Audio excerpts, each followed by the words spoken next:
natutuhan mo sa nakaraang aralin ng mga tumpak na konsepto tungkol sa kalayaan, nakagawa ka ng mga angkop na kilos sa pagsasabuhay ng kalayaan. Higit sa lahat, naunawaan mo tinanggap sa iyong isip at puso na ang tunay na kahulugan ng kalayaan ay ang kakayahang tumugon sa pagmamahal at paglilingkod. Sa huling 2 linggo ng unang markahan, iinog ang aralin sa konsepto ng dignidad ng tao. Aalamin mo ang tunay na kahulugan nito upang iyong maunawaan at maipaliwanag. Ikikintal sa iyong isip at puso na nakabatay ang dignidad ng tao sa kanyang pagiging bukod-tangi bilang nilikha ayon sa wangis ng Diyos, may sariling isip at kalooban.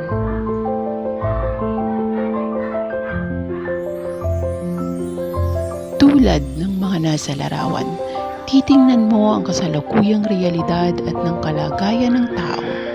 Susuriin mo ang mga usaping panlipunan tulad ng kahirapan, pagiging kabilang sa Indigenous Peoples Group, at maging ang antas ng pinag-aralan bilang mga halimbawa ng paglabag sa dignidad ng tao.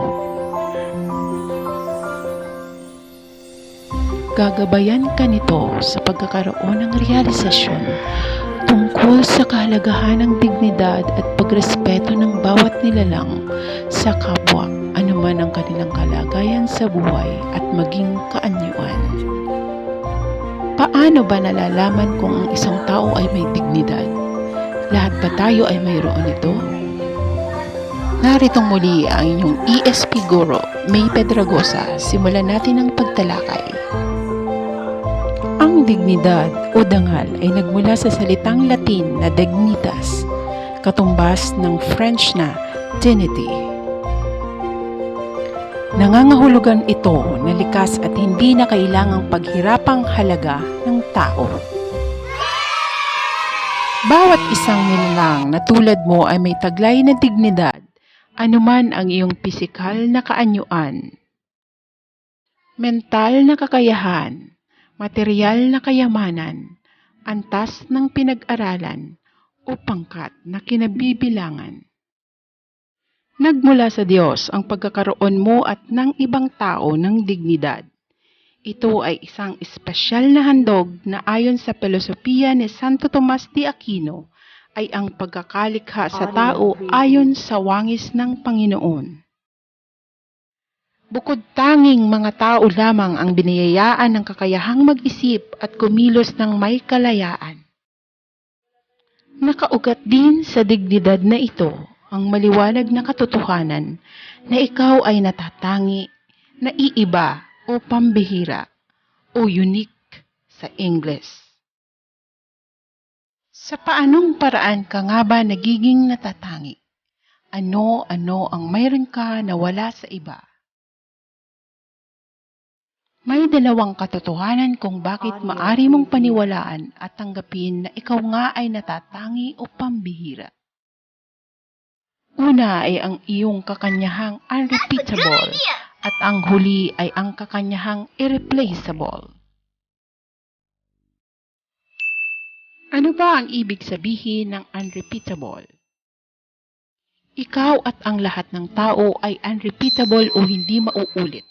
Wala ring taong magiging eksaktong katulad mo kahit na mga identical o magkahawig na kambal ay may pagkakaiba pa rin sa panlabas na itsura.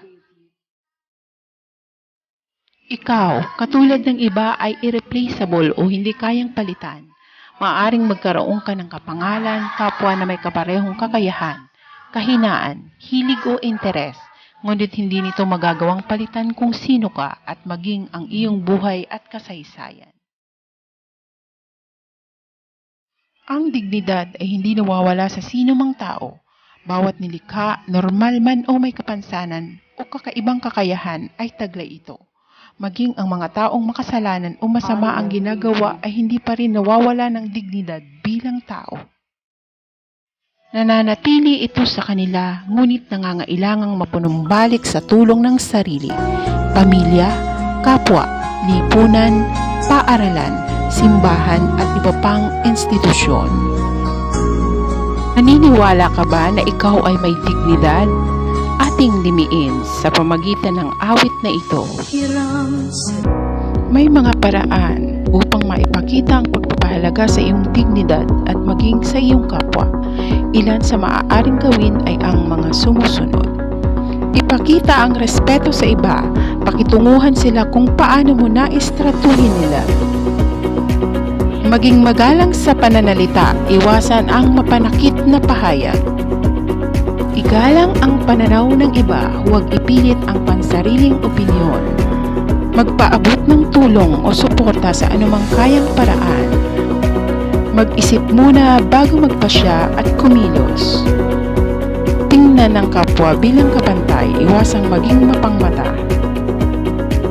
Maging sensitibo sa nararamdaman ng iba, igalang ang emosyon. At ang panghuli, mahalin ang sarili at kapwa, huwag manira ng pagkatao.